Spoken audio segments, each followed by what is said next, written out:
This happened last month, right before the weekend. I live alone and am quite used to doing things on my own. I don't usually go shopping at dusk, especially alone, but I'd gotten off work late and Costco was on my way home.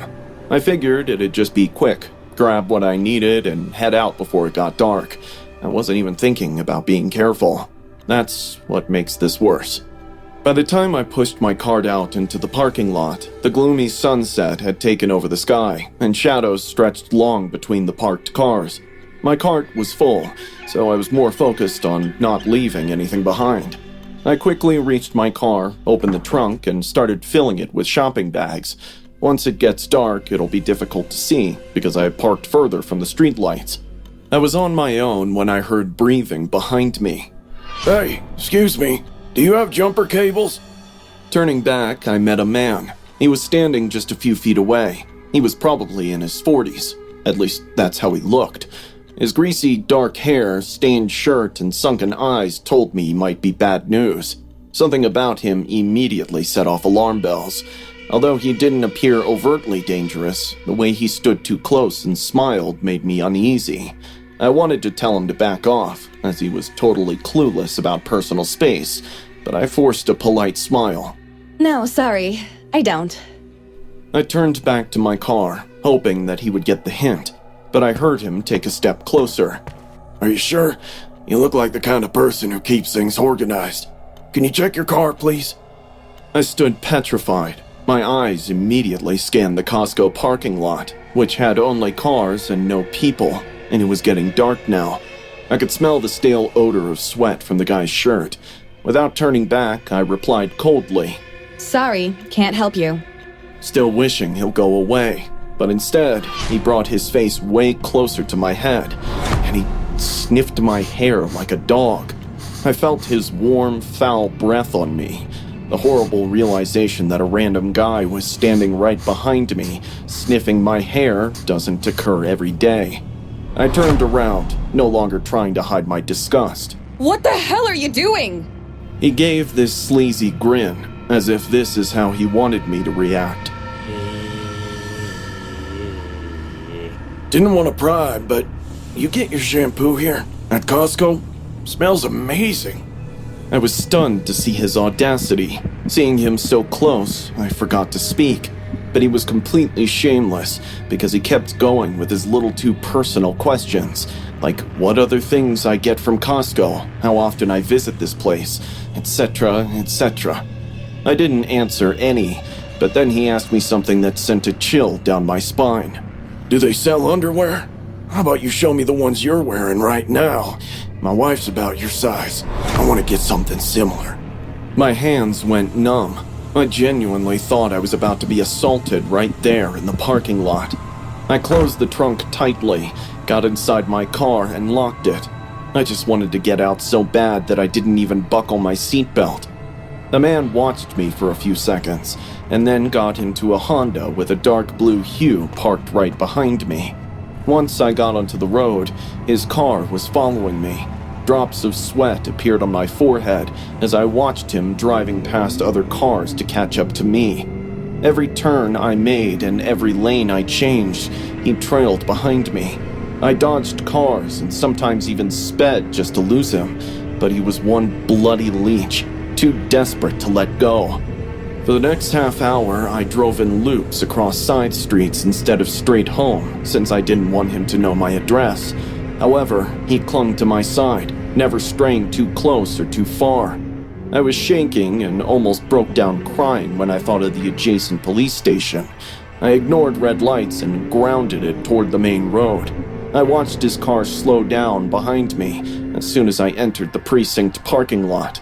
Then he turned the other way, like he's got a sudden emergency. I staggered into the lobby and blurted everything to the front desk officer. They took my statement, helped me cool off, and watched Costco parking lot security footage. 2 days later, they contacted me once more. As it happens, the man had just come out of jail. He registered as a sex offender, carrying several charges related to stalking and harassment.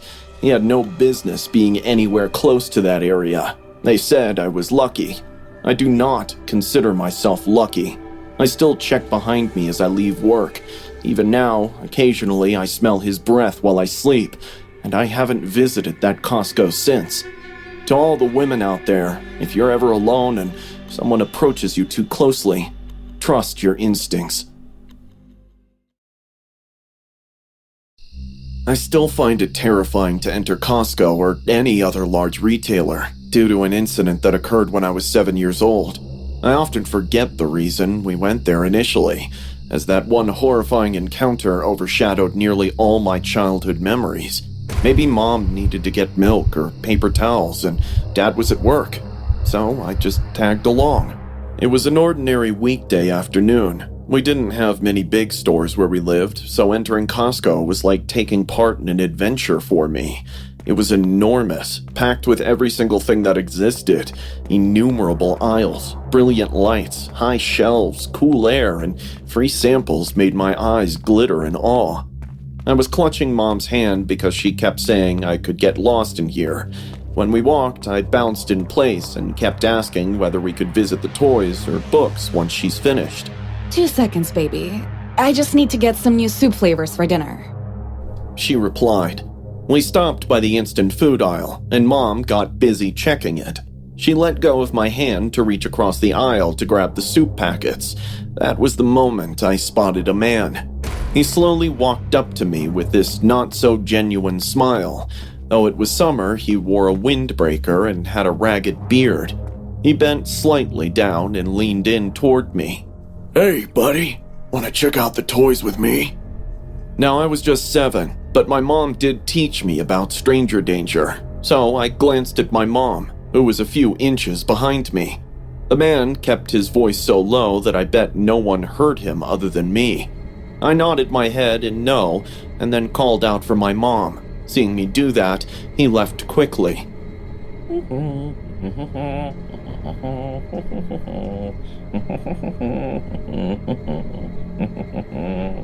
I didn't tell Mom about him because she grabbed my hand again to move to another section.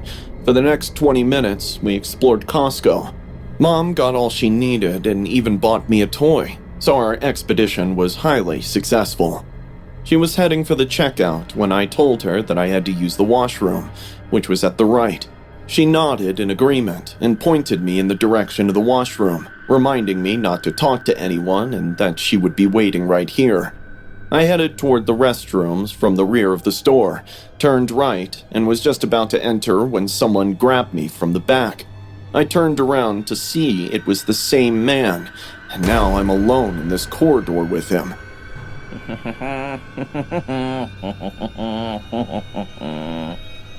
He reached out and firmly grabbed my wrist. His other hand swept over my mouth before I could yell. His fingers smelled like sweat and trash. I started crying, but my muffled screams died down in my throat.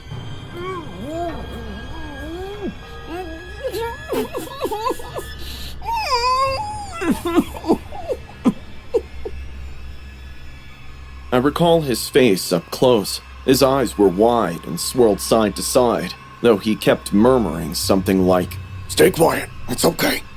It wasn't okay at all. I then took the only action that came to mind. I bit his palm as hard as I could. My teeth dug deeper on that meaty side of his hand. He yelled and removed his hand from my mouth for a second. That's all I needed. Gathering all my breath, I yelled for Mom. Mom! Although I'm not sure whether she could hear me from that distance, the scream was loud enough to draw the attention of 2 Costco employees who were arranging shelves nearby. The man pushed me to the ground and then sprinted away without waiting another second. Lying on the ground, I kept crying for my mom until the employees came and picked me up. One stayed with me while the other called security. Shaking and crying, I tried to explain what had happened. My mother arrived a minute later. That was the first time I saw my mom crying in public. She hugged me to her chest and continued crying for God knows how long. The Costco security looked through the CCTV footage and did find the guy walking in and leaving as well. He wandered around without making any purchases. For more than an hour, he lurked at the children's books and toys section suspiciously, even looked at the cameras occasionally, like he despised being recorded. They called the cops, but he was never caught. Currently, I'm in my 30s, and every time I go to a bathroom stall alone, while just walking down those empty corridors, I get a flashback of my memory from that day. I never look away from my niece whenever we go shopping.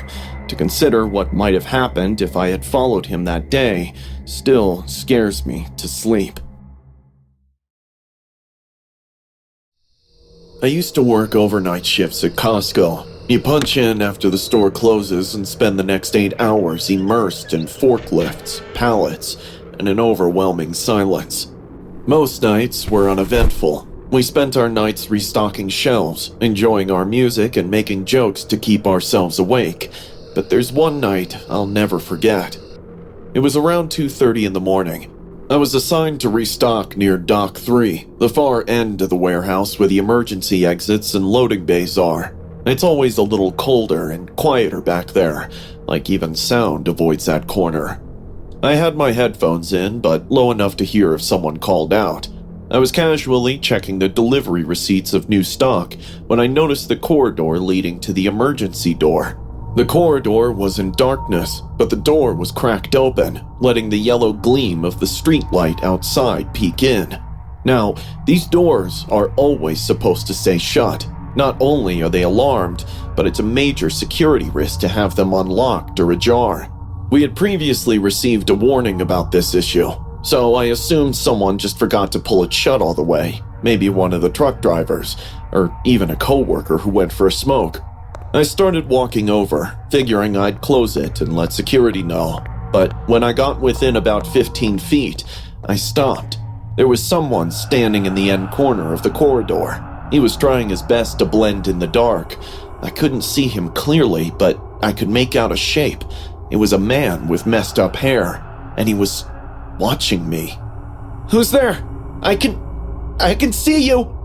He didn't say a word and didn't move. He just stood there like he was waiting for something. At first, I thought it might be a homeless guy or a worker locked out, but something about the way he stood, completely still, like a statue, made the hairs on the back of my neck stand up. I reached down slowly to grab my radio from my belt. The second my hand touched it, the man bolted. He didn't say a word. He just turned and sprinted into another corridor leading to the left. He was gone before I could even speak into the mic. I grabbed a flashlight and checked the corridors, only to find nothing but void. My mind wanted to believe he was gone, but my gut feeling spoke otherwise. I got back to restocking the aisles. From time to time, I kept glancing at the long, empty corridors. 15 minutes went by, and I had just started believing that the man's gone, when I felt something wet on the back of my neck. It seemed like drops of water, but the ceilings of Costco are well built. It's impossible to have any leakage. So where did the water come from? My eyes kept searching the high ceilings, and all of a sudden, I felt the aisle in front of me shudder. Am I getting sick, or is this an earthquake? I was just hoping to check the other side when I saw a head rising above the top shelf. The man was looking at me from the top of the shelf. He had climbed up and was watching me like some deranged peeping Tom. Guess what? The water drops were his drool. That brief encounter we had, I will never forget his eyes. They were staring me down like hungry wolves. I screamed at the man and called the security immediately. The aisle trembled once again as he climbed down and ran for the emergency exit. Security came down with flashlights. A few of the other night staff helped check the area, but we didn't find anything. No one saw where he went. Everyone tried to brush it off, thinking it was some addict looking for shelter. The next afternoon, I got called in early for my shift. The security manager wanted to show me something. He brought me into the back office where the camera feeds are stored and pulled up footage from the night before. He didn't say anything, just let it play. I watched myself on the screen, stacking inventory and organizing pallets. Everything looked normal. Then, way in the background, barely visible unless you were looking for it, was the emergency door, and someone was already there. A man had been standing in the shadows for over an hour. He would occasionally lean forward and slowly, very slowly, push the door open, inch by inch. Then he'd pull it back, like he was testing something, like he was trying to see how close he could get without being noticed. The whole time, his face was hidden in the dark, but his posture, hunched slightly, head tilted, looked off, almost inhuman. Whoever that man was, he knew where the cameras were. He knew when to move. And worst of all, he wasn't just watching. He was waiting. I transferred to another shift a month later. I still worked nights, but never in a building that big or that empty. Now, every time I pass an emergency door, I check it twice.